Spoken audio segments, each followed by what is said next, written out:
Hello बच्चों, let's read the question says match the column. So यहाँ हमें match the column का question given है। अब क्वेश्चन क्या कह रहा है, block of mass m is equal to 10 kg dragged 10 meter by a force of 100 newton, यानी 100 न्यूटन का फोर्स लग रहा है और इससे ब्लॉक 10 मीटर की तरफ आगे की तरफ खिसक रहा है on a rough horizontal surface mu is equal to 0.5। हमें फ्रिक्शन कोफिशिएंट म्यू गिवन है। अब कॉलम फर्स्ट के अंदर हमें गिवन है फोर्स ऑन ब्लॉक और कॉलम सेकंड के अंदर work done by force on the block given है। अब उसके बाद में ऑप्शंस गिवन है A Q B P C S और D R. Second option given है A R B P C S D Q. Third option given है A P B Q C S D R और fourth option given है A P B R C Q और D S. सो ये हमें सारे forces और उसके द्वारा ऑप्शंस गिवन है। सो हमें क्या करना है, वर्क डन निकालना है बाय फोर्सेस। तो सबसे पहले हम फ्री बॉडी डायग्राम से इसके ऊपर जो सारे फोर्सेस हैं इनको क्या कर लेते हैं, समझ लेते हैं। तो देखो यहाँ पे इसके इस फोर्स के हमारे दो कंपोनेंट हो जाएंगे और यहाँ पे ये F इज इक्वल टू हमें कितना गिवन है, 100 न्यूटन्स गिवन है। तो देखो इसका एक कंपोनेंट इस डायरेक्शन के अंदर हो जाएगा F कोस 37 डिग्री। सो यहाँ से इसकी वैल्यू अगर हम देखें, F की वैल्यू 100, कोस 37 की वैल्यू हमारी होती है 4 डिवाइडेड बाई 5। सो यहाँ से इसको कैंसिल करेंगे तो यहाँ पे आ जाएगा 20, 20 को 4 से मल्टीप्लाई करेंगे तो 80। सो यहाँ पे 80 न्यूटन का फोर्स हमारा इस डायरेक्शन के अंदर लग रहा है। अब ऊपर की तरफ हमारा हो जाएगा एफ साइन 37 डिग्री। सो एफ साइन 37 डिग्री ऊपर की तरफ लगेगा। एफ की वैल्यू अगर हम लिखें 100, साइन 37 की वैल्यू होती है हमारी 3 डिवाइडेड बाई 5। सो यहाँ से हमारे पास में ये वैल्यू कितनी आ जाएगी, 60 न्यूटन्स। 60 न्यूटन्स आ गई।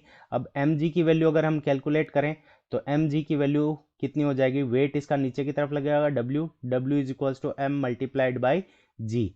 एम की वैल्यू हमें गिवन है 10, जी की वैल्यू अगर हम 10 कंसिडर कर ले तो यहाँ से वेट जो हो जाएगा इसका कितना हो जाएगा, 100 न्यूटन्स। ठीक है, सो 100 न्यूटन्स ये हमारा वेट हो गया। अब देखो नॉर्मल रिएक्शन कितनी हो जाएगी, देखो 60 लग रहा है ऊपर की तरफ और 100 लग रहा है नीचे की तरफ, तो नॉर्मल रिएक्शन हो जाएगी हमारी 40 न्यूटन्स। 40 न्यूटन्स हमारी नॉर्मल रिएक्शन हो जाएगी। अब देखो फ्रिक्शन फोर्स होता है जो हमारा किसके इक्वल होता है, F is equals to mu times of N के इक्वल होता है। F is equals to mu times of N. So F is equals to कितना हो जाएगा, म्यू की वैल्यू हमें गिवन है 0.5, एन की वैल्यू हमने कैलकुलेट की है 40 न्यूटन्स। सो यहाँ से हमारे पास में कितना आ जाएगा, फ्रिक्शन फोर्स आ गया 20 न्यूटन्स। तो हमारे पास में सारे फोर्सेज आ गए बाय फ्री बॉडी डायग्राम। अब हमें निकालना है वर्क डन। तो अब इस क्वेश्चन को करने का जो की कंसेप्ट हो जाएगा, सो की कॉन्सेप्ट। अब की कॉन्सेप्ट के अंदर हमारा जो की कॉन्सेप्ट होगा वो क्या हो जाएगा, वर्क डन का फॉर्मूला। सो वर्क डन का फॉर्मूला क्या होता है हमारा, work done W is equals to F vector dot S vector, यानी एफ और एस का डॉट प्रोडक्ट। तो यहाँ पे डॉट प्रोडक्ट अगर हम हटाएं तो डब्ल्यू इज इक्वल्स टू हमारा क्या हो जाएगा, एफ एस कोस थीटा। यहाँ पे जो थीटा है वो क्या है, फोर्स और डिस्प्लेसमेंट के बीच का एंगल है। अब देखो यहाँ पे सबसे पहले हम निकालते हैं work done by F force, यानी अप्लाइड फोर्स। तो work done by applied force, तो देखो अप्लाइड फोर्स हमारा इस डायरेक्शन के अंदर यानी डिस्प्लेसमेंट की डायरेक्शन के अंदर कितना है, 80 न्यूटन्स। सो यहाँ पे आ जाएगा 80 न्यूटन्स। और इस फोर्स के कारण जो डिस्प्लेसमेंट हो रहा है वो 10 मीटर का इसी डायरेक्शन के अंदर हो रहा है, तो दोनों के बीच में एंगल 0 हो जाएगा। तो यहाँ पे work done by applied force हमारा कितना आ जाएगा, 800 जूल्स। अब बात करते हैं work done by friction force. तो देखो फ्रिक्शन फोर्स की वैल्यू हमारी कितनी है, 20 न्यूटन्स। So 20 multiplied by 10। और देखो फ्रिक्शन फोर्स हमारा लग रहा है इस डायरेक्शन के अंदर और डिस्प्लेसमेंट हो रहा है हमारा इस डायरेक्शन के अंदर, तो दोनों के बीच में जो डिस्प्लेसमेंट और फोर्स के बीच का एंगल हो जाएगा वो हमारा कितना हो जाएगा, 180 डिग्री। सो यहाँ पे लिखेंगे कोस मल्टीप्लाइड बाई कोस 180 डिग्री। अब कोस 180 डिग्री की वैल्यू हमारी कितनी होती है, -1।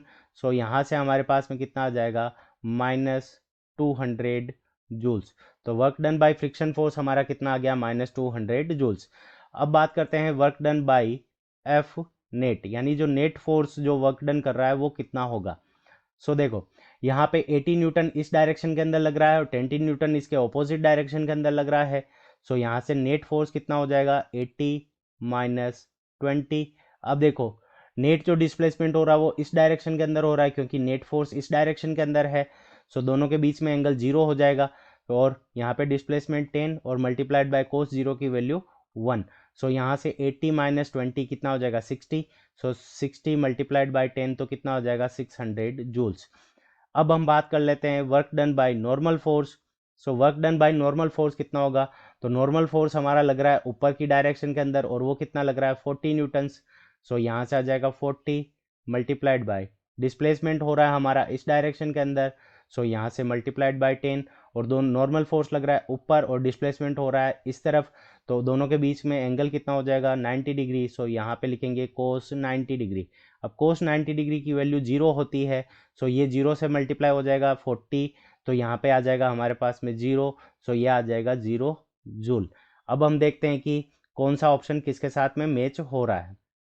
तो देखो work done by applied force, work done by applied force हमारा कितना है, सो 800 जूल्स, तो हमारा ए किसके साथ मैच हो जाएगा आर के साथ में। Work done by normal force क्या होगा 0, तो बी किसके साथ मैच हो जाएगा पी के साथ में। C friction, work done by friction, अब फ्रिक्शन के कारण जो वर्क डन हो रहा है वो -200 जूल्स। अब work done by net force, net force के कारण जो वर्क डन हो रहा है वो हमारा कितना है 600 जूल्स, तो यहाँ पे 600 जूल्स क्यू के साथ में गिवन है, तो आर पी एस क्यू, तो देखो ए आर, ठीक है, आर पी एस और क्यू, सो ऑप्शन सेकंड हमारा करेक्ट आंसर हो जाएगा। So option second is the correct answer of this question. I hope you understood it well. Best of luck. Thank you.